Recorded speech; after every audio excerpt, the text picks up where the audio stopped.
ترین صورت اچھی صورت میں یا اچھی صورت پر پیدا کیا، اور ثم رددناه اسفل سافلین، پھر ہم نے اس کو سب سے نیچوں سے نیچے کیا، اسفل سافلین، الا الذین، سوائے ان لوگوں کے جو ایمان لائے اور اعمال صالحہ کیے، فلہم اجر غیر ممنون، سو ان کے لیے ختم نہ ہونے والا اجر ہے کہ کبھی ختم نہیں ہوگا۔ فما یکذبک بعد بالدین، سو کون ہے جو اس کے بعد قیامت کے متعلق آپ کی تکذیب کرے؟ الیس اللہ باحکم الحاکمین، کیا اللہ تمام حاکموں سے بڑھ کر حاکم نہیں ہے؟ بلا، کیوں نہیں؟ جب یہ سورت سنیں تو کہیں بلا وانا علی ذلک من الشاہدین۔ تو یہاں رب کریم نے تین کی قسم فرمائی۔ تین یہ کیا ہے؟ رب فرماتا ہے والتین والزیتون، زیتون اور تین دونوں درخت ہیں اور بڑے مبارک درخت ہیں۔ انجیر، تین کے معنی انجیر، عمدہ اور لذیذ پھل ہے، یہ بلغم کو ختم کر دیتا ہے، گردوں کو صاف کرتا ہے، مثانے کی پتھری کو توڑتا ہے، جگر اور تلے کے صدو کو کھولتا ہے، اس پر اگر کیسے مضر دانے وغیرہ ہو جو کینسر کا سبب بنتا ہے ان کو ختم کر دیتا ہے اور بدن کو صحت مند بناتا ہے۔ حدیث مبارکہ میں ہے، پیارے آقا دو جان نے فرمایا یہ بواسیر کو قطع کرتا ہے اور گھٹیا کا درد اس کو بھی دور کرتا ہے۔ یہ بیضاوی اور وغیرہ تفسیروں نے لکھا۔ اور زیتون جو ہے یہ مشہور پھل ہے، اسے تیل نکالا جاتا ہے۔ ہم جب یمن میں پڑھتے تھے تو صبح کے ناشتے میں زیتون کا تیل بھی ہوتا تھا اور اس کے دانے شروع میں تو عجیب لگتا تھا، پھر جب عادت پڑ گئی تو بہت مزے کا لگنے لگا۔ ہم پاکستانی اگر یہاں زیتون کا لیکن یہاں زیادہ تر ملاوٹ ہوتی ہے، اوریجنل شہد بھی نہیں ہے، اوریجنل زیتون وغیرہ بھی بہت مشکل سے ملتا ہے، لیکن کھیتوں کا وہ پھر عجیب سا اس کا اپنا ایک تازہ اس کا الگ مزہ ہوتا ہے۔ تو تیل، اس زیتون کے تیل کو جو ہے اب وہ روغن زیتون کہتے ہیں۔ زیتون کے متعلق حدیث مبارکہ میں ہے، معاذ بن جبل رضی اللہ تعالیٰ عنہ بیان کرتے ہیں کہ میں نے رسول اللہ صلی اللہ علیہ وسلم کو یہ فرماتے ہوئے سنا کہ زیتون کی مسواک کیا خوب ہے، وہ مبارک درخت کی ہے، وہ بدبو کو زائل کرتی ہے اور منہ کی منہ کو خوشبودار کرتی ہے، یہ میری مسواک ہے اور مجھ سے پہلے انبیاء کی مسواک ہے۔ سب سے بڑی آپ یاد رکھیں کہ جو نبی کی سنت پھر انبیاء کی سنت، تو اس میں برکت ہی برکتیں ہوں گی۔ جس کی نسبت اللہ والوں کی طرف ہو ان میں خیر ہی خیر ہوتا ہے، پھر ان میں مضرات نہیں ہوتی۔ اور تیسرے نمبر پایا طور سینا، طور سینین، اس سے مراد پہاڑ ہے اور سینین سے مراد طور سینین، یعنی طور سینا یا سینین کا پہاڑ۔ تو سینین کا معنی کیا ہے؟ طور تو آپ نے جان لیا کہ پہاڑ، سریانی زبان کا لفظ ہے، اس کا معنی ہے خوبصورت اور مبارک، خوبصورت اور مبارک۔ بعض کہتے ہیں کہ طور جو ہے یہ دوسری زبان میں سریانی وغیرہ میں پہاڑ کہتے ہیں، اور بعض کہتے ہیں اس پہاڑ کا نام طور تھا، جیسے جبل احد، کاڑا مار، اب ہمارے ہاں جو بڑا پہاڑ ہے کاڑا مار، کیٹو پہاڑ، تو بعض پہاڑوں کے نام ہوتے ہیں۔ ہم ساتھ میں تھے، سامنے پہاڑ تھا، اس کو بولتے خیٹاغر پیٹو پہاڑ، اس میں زمرود کے وہ ہوتے تھے، لگے رہتے لوگ رات دن اس کو زمرود نکال لیں۔ طور وہ پہاڑ ہے جس پر اللہ تعالیٰ نے حضرت موسیٰ علیہ السلام کو ندا کی، یا موسیٰ انک بالوادی المقدس سے طویٰ۔ اور چوتھی قسم وَهَذَا الْبَلَدِ الْأَمِينَ، اور اس امن والے شہر، مراد کیا ہے؟ مکہ المکرمہ۔ مکہ کو امین فرمایا کیونکہ جو جانور یا انسان مکہ میں داخل ہو وہ امن والا ہو جاتا ہے. من دخلہ کان آمنا، جو اس میں داخل ہوا ارے وہ تو امن میں آ گیا. پیارا شہر، اللہ بار بار زیارت حرمین شریفین نصیب فرمائے. جواب قسم، یہ قسم ہے، جواب قسم. لقد خلقنا الانسان فی احسن تقویم، بے شک ہم نے انسان کو بہترین ساخت میں پیدا کیا، بہترین صورت. تمام مخلوق میں سب سے حسین انسان ہے. فی احسن تقویم، اس شخص نے بیوی کو اگر تو چاند سے خوبصورت نہیں ہے تو تجھے طلاق. بڑا مسئلہ بن گیا ہے. امام یوسف کے پاس آئے تو انہیں بولا آپ کی قسم جو ہے صحیح ہے، آپ کی قسم نہیں ٹوٹی، کیونکہ انسان کو اللہ تعالیٰ نے سب سے حسین بنایا، سب سے حسین بنایا، اور حسینوں کے حسین ہمارے نبی ہیں. بہترین صورت اور ساخت سے مراد ہے کہ انسان کو معتدل اور سیدھی قامت میں پیدا کیا، کیونکہ دوسرے حیوان جھکے ہوئے ہوتے ہیں، ایسے ہوتے ہیں. انسان ایسا ہے، انسان جھکنے سے بچا ہے کہ وہ جھکے گا تو صرف اللہ کے سامنے، کسی اور کے سامنے نہیں جھکے گا. اور ان کا چہرہ بھی جھکا ہوا ہوتا ہے. جانوروں کا چہرہ یوں ہوتا ہے، انسان یوں. کل میں دیکھ رہا تھا ایک نماز پڑھ رہا ہے، جوان کا بچہ، وہ یوں نماز پڑھ رہا ہے. میں نے بولا پتہ نہیں. اب آج ان سے پوچھے نا کہاں سیکھا؟ میں نے خود سیکھا ہے. بھائی کمپیوٹر دوسروں سے سیکھتے ہو، موبائل دوسروں سے سیکھتے ہو، میڈیکل وہ دوسروں سے سیکھتے ہو عثمان، لیکن جب دین کی بات آتی ہے کہتے ہم نے خود سیکھا. افسوس کی بات ہے کہ دین خود سیکھ لیتے ہیں. خود جو سیکھا جاتے وہ تو بدعات ہی ہوتے ہیں. پھر خود سیکھا، ارے ایک سے میں نے پوچھا یہ کیوں کر رہے ہو؟ خود سیکھا. کرسی پر ایسے نماز کیوں پڑھا؟ خود سیکھا. اس دن ایک بچے نے وہ بھیجا ویڈیو، بولے یہ کرسی پر. اب عجیب پتہ نہیں وہ کون سے مولوی نے بولے یہ صحیح ہے. میں نے بولے یار کرسی پہ ایسے نماز نہیں پڑھتے، غلط ہے. یہ پتہ نہیں اس نے کہاں سے، اب سامنے وہ کرسی دوسری کرسی رکھی ان پر سجدہ کر رہے. یہ میں نے بولا پتہ نہیں. اب لوگ تو سمجھیں گے نہیں مولوی سے نماز سکھا رہا ہے، اس غریب کو خود ہی پتہ نہیں ہے دوسروں کو سکھا رہا ہے. سوشل میڈیا نے بھی بڑا فساد کیا، ہر کوئی اپنی اپنی، اور مسلمان بھی کہتے یار یہ کون سی نماز ہے پتہ نہیں. تو یہ انسان حیوان ایسے چلتا ہے، چہرہ جھکا ہوتا ہے. انسان جو ہے یہ ان کی قامت جو ہے نا وہ سیدھی ہوتی ہے، اور وہ اپنے ہاتھوں سے کھانے کی چیز پکڑ کے منہ کے طرف لاتا ہے اور منہ کو کھانے کی چیز کی طرف نہیں جھکاتا. اور جانور کھانے کے پاس منہ کو لاتا ہے، اور انسان وہ ہے کہ اس کے منہ کی طرف کھانا آتا ہے. کہ اللہ کریم نے فرمایا انسان کھانے کے لیے زیادہ فکر نہیں کر. ان الرزق، رسول اللہ صلی اللہ علیہ وسلم نے فرمایا لا یطلب العبد کما یطلب اجلہ، رزق تیرا پیچھا ایسے کرے گا جیسے موت تیرا پیچھا کرتی ہے. تو اس کے لیے اتنا پریشان نہیں ہونا چاہیے انسان کو.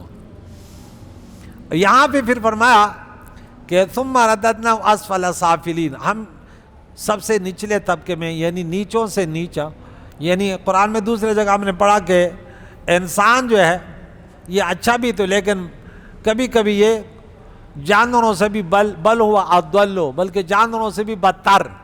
انسان کے اندر اگر انسانیت نہیں ہے تو یہ جانوروں سے بدتر ہے. کیا؟ کیونکہ جانور تو اپنا کام کر رہے ہیں نا، اور انسان جب اپنا کام نہ کرے تو جانوروں سے بدتر ہے. انسانیت سے بدولت نہ دے رحمانہ، بت کا دسرو جوڑو نہ جوڑ کے انسان نہ دے. دولت سے انسانیت نہیں ہے. بت کو اگر سونے سے بھی بنا لو انسان نہیں ہے. انسان اگر انسان ہے تو اللہ کی بندگی سے، رسول اللہ کے پیارے طریقوں سے انسان ہے. سب سے نچلے طبقے سے مراد جہنم ہے. ان المنافقین فی الدرک الاسفل من النار، سب کے نیچے طلب کے منافقین ہو گئے تو وہ بھی تو انسان ہے جانوروں سے. سب جانور تو ویسے بھی جہنم میں نہیں جائیں گے. جنت بھی اس کے لیے تو جہنم بھی اس کے لیے.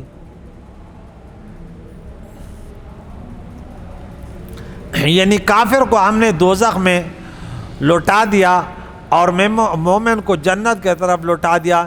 جیسے کہ استثناء سے ظاہر ہے کہ الا الذین آمنوا، سوائے ان لوگوں کے، اس انسان سے جو ایمان لائے.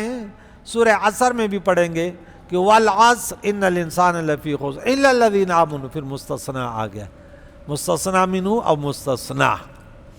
جو ایمان لائے، ایمان والے اللہ کو واحد لا شریک مانتے ہیں، اور ایمان بھی صحابہ کے طریقے پر ہو. صحابہ نے پریکٹیکل دکھایا نا کہ یہ طریقہ رسول اللہ سے کیسے محبت ہے، وہ بھی آپ لوگ نے دیکھی. کہ دین کے لیے جب وقت آیا تو مال اور جان کیسے قربان دیکھی، وہ بھی آپ لوگ پڑھتے رہتے ہیں. صحابہ کی شان الگ ہے، وہ معیار ایمان ہے. آمنوا کما آمن الناس فإن آمنوا بمثل ما آمنتم فقد اهتدوا. صرف کلمے پڑھنے سے مسلمان نہیں ہوتا، بلکہ معیار ایمان تو دیکھے، شان صحابہ تو دیکھے. اللہ اکبر. ان کے لیے اجر ہے جو نہ ختم ہونے والا ہے. انسان کے لیے ایسے اجر ہے کہ کبھی ختم نہیں ہوگا. فما یکذبک بعد بالدین. کون ہے جو اس کے بعد قیامت کے متعلق آپ کی تکذیب کرے؟ یعنی دلائل کے ظاہر ہونے کے بعد اے رسول مکرم آپ کی کون تکذیب کر سکتا ہے؟ اتنے دلائل آ گئے. اللہ تعالیٰ نے پانی کی ایک بوند سے تدریجاً مکمل انسان بنا دیا، پھر اس کو جوان مرد بنایا، پھر ادھیڑ عمر تک پہنچایا، پھر تدریجاً اس کو کمزور کرتا رہا حتیٰ کہ اسے ناکارہ عمر تک پہنچا دیا.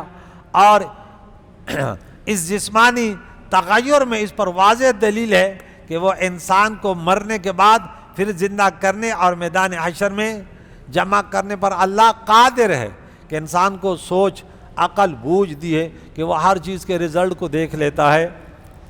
تو فرمایا الیس اللہ بأحکم الحاکمین، کہ اللہ تمام حاکموں سے بڑا حاکم نہیں ہے. تو یقیناً اس میں کوئی شک نہیں ہے. حضرت ابو ہریرہ رضی اللہ تعالیٰ عنہ نے کہا کہ جس نے سورہ 3 پڑھی اور یہ آیت اس پر پہنچا کہ الیس اللہ بأحکم الحاکمین، تو اس کو چاہیے بلا وانا علی ذلک من الشاہدین، سب سے بڑا حاکم وہ اللہ ہے. دیکھیں بعض چیزیں ہوتی ہیں اس کو کہتے ہیں مشاکلت فی شکل فی صور، اب پھر مشاکلت فی اللفظ. مثال کے طور میں نے بولا شعر، یہ صرف الفاظوں میں یکجاز ہے، ورنہ اس میں اور شعر میں بڑا فرق ہے. بعض اللہ کے اسماء الحسنہ ایسے ہیں کہ وہ نام انسان کے لیے بھی بولا جاتا ہے، لیکن معنی کے اعتبار سے بہت زمین و آسمان سے بھی نہیں، کہ اس میں کوئی نسبت بھی نہیں ہو سکتی. ہم کہتے ہیں فلاں عالم ہے، کیا کہتے ہیں؟ اور یہ نسبت کہ اللہ بھی علیم ہے، لیکن اس علم میں کوئی مناسبت نہیں ہے. انسان کا علم عطائی ایک فرق اور اللہ کا ذاتی دوسرا. انسان کو جو علم دیا وما اوتیت من العلم الا، بہت انتہائی تھوڑا، کہ اللہ کے علم سے کوئی نسبت نہیں ہے. جیسے کائنات کے سمندروں کے ساتھ ایک قطرے کی نسبت نہیں ہے. کیونکہ نہیں ہے اس لیے کہتے ہیں کہ اگر یہ قطرہ ہے نا یہ بھی متناہی، دنیا کے سمندر بھی متناہی ہے، لیکن ہمارے علم کی یہ بھی نسبت نہیں ہے، کیونکہ اللہ کا علم جو ہے نا وہ غیر متناہی ہے، اور ہمیشہ متناہی کا غیر متناہی سے نسبت نہیں ہو سکتی. 2 نمبر 3 اللہ تعالیٰ کا علم ازلی ابدی ہے، اور انسان کا کیا ہے؟ حادث ہے. یہ 3 فرق یاد رکھیں. تو اب حاکم انسان بنا تو اللہ کے عطا سے بنا، محدود بنا اور حادث بنا، اور اللہ ازلی ابدی ہے، غیر متناہی ہے اور ذاتی ہے. تو اس کو کہتے ہیں مشاکلات فی اللفظ. بعض لوگ دھوکہ کھا لیتے ہیں، کہتے ہیں یار اللہ کے لیے بھی یہ کلمہ استعمال ہو، انسان کے لیے یہ برابری نہیں ہوتی. آپ نے عقیدہ سیکھا ہے، انسان کے بارے میں کہا انا جعلناہ سمیعا بصیرا، انسان سمیع بصیر ہے اور اللہ بھی سمیع بصیر ہے، تو کیا برابر ہو گئے؟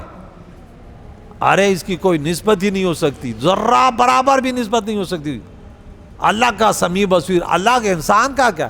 انسان آنکھوں کا محتاج، اور جب دیکھتا ہے تو محدود، اور جب دیکھتا ہے حادث، ہزاروں کروڑوں فرق ہے۔ تو یاد رکھیے کہ جب بھی اللہ تعالیٰ کے ساتھ ایک اللہ تعالیٰ رؤوف الرحیم ہے، بالمؤمنین رؤوف الرحیم، یہ سورہ توبہ میں رسول اللہ کا وہ پڑھا، لیکن سورہ بقرہ میں پڑھا ان اللہ بالناس لرؤوف الرحیم، دونوں ایک ہی جیسے کلمات ہیں، لیکن برابری کا تو تصور بھی کوئی کر لے تو ختم ہو جائے گا۔ میں نے کہا مشاکلت فی اللفظ ہے فقط، اس کو پہچاننا ہے کہ کوئی کہہ دے یہ تو شرک، یہ لفظ اللہ کے لیے بھی کہا گیا اور یہ انسان کے لیے بھی کہا۔ بولا یار تو کبھی درس قرآن میں بیٹھا کر، الفاظوں کو نہ دیکھا کر، سمجھ آئیے۔ آپ کوئی کہتا ہے میں قادر ہوں، یہ دیکھیں اس پر یہ ہوتا ہے، قادر کا لفظ بولا گیا نہیں آیا۔ ایک شخص آیا تو اختلافی مسئلہ ہے، مجھ سے پوچھا، میں نے بولا یہ جس اعتراض میں آپ اعتراض کر رہے ہیں نا، پہلے آپ سے پوچھ آپ ایسے ہیں؟ بولا ہوں۔ تو میں نے بولا اعتراض ہی ختم ہوا؟ تو بولا نہیں نا، وہ تو اللہ کے برابر کہتے۔ میں نے بولا انا للہ، کوئی بھی صفت مخلوق کی اللہ کے صفت کے برابر سمجھتا ہے وہ کافر مشرک ہے یار، اس میں کسی کا اختلاف ہی نہیں ہے۔ آپ کو غلط فہمی ہوئی ہے، آپ مبالغہ کر رہے ہیں، آپ کو پڑھانے والا جھوٹا تھا۔ کائنات میں ایسے کوئی مولوی نہیں ہے کہ وہ کہتے نہیں یہ تو نبی کے لیے بھی یہ لفظ بولتے ہیں اور اللہ کے لیے بھی لے، اور ان کا عقیدہ بھی برابری کا ہے، نہیں، ایسا کسی کا عقیدہ نہیں ہے۔ لیکن رسول اللہ کی ایک شان ہے، اگر اس کے طرف کسی چیز کا نسبت ہوئی، اس نے بولا کہ ما کان و ما یکون کا لفظ بول دیا، تو بھائی اس کی نسبت اللہ کے علم سے کچھ بھی نہیں ہے، یہ مخلوق کے اعتبار سے ہے کہ وَإِنَّ مِن جُودِكَ الدُّنْيَا وَضَرَّتَهَا وَمِنْ عُلُومِكَ عِلْمَ اللَّوْحِ وَالْقَلَمِ، اللہ کے علم سے کوئی نسبت نہیں ہے، مخلوق کے سامنے رسول اللہ کی بڑی شان ہے اور بڑے علم والے، وَعَلَّمَكَ مَا لَمْ تَعْلَمْ، تو وہاں تو کوئی نسبت ہی نہیں ہے۔ لیکن بہرحال یہ مغالطے دینا اور یہ کرنا یہ علماء کا کام نہیں، وہ سمجھائیں کہ بھائی ایسے کریں، یہ نسبت مخلوق کی طرف ہے، اس کا یہ الفاظ ایسے ہیں لیکن اس کا معنی یہ نہیں ہے۔